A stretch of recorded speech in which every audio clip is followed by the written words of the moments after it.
This is the hosta. These green spikes are that huge hosta that's in the video, the 1 minute quick tour that I do. It's always the last plant and it's hosta, hosta, hosta, hosta. Popping up right now. It still has last year's stems right here.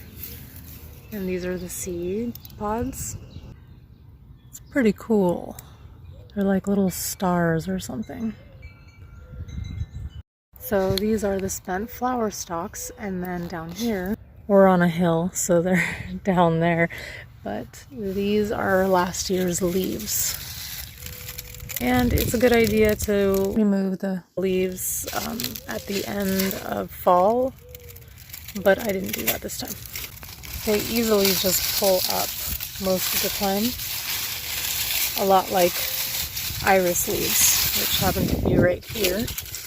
You can just pull those if they're dry.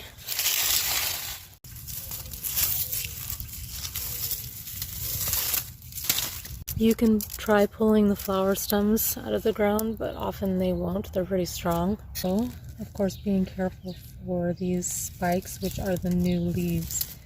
You can cut the stem all the way down.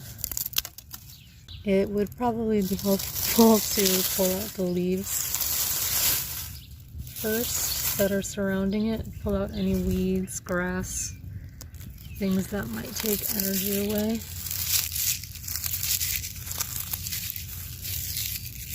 Like a dandelion. This right here might be poison ivy, so I'm not going to pull that out right now. Only because I'm not wearing gloves. So now that you've moved away any debris, it's easier to see where the stems are coming from. And you can just cut. They're very light and empty, like straw. The way this one's growing kind of reminds me of like a coven.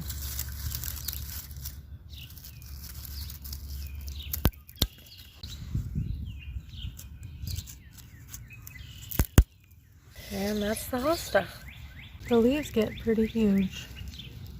It looks like somebody's trying to dig themselves out of the earth.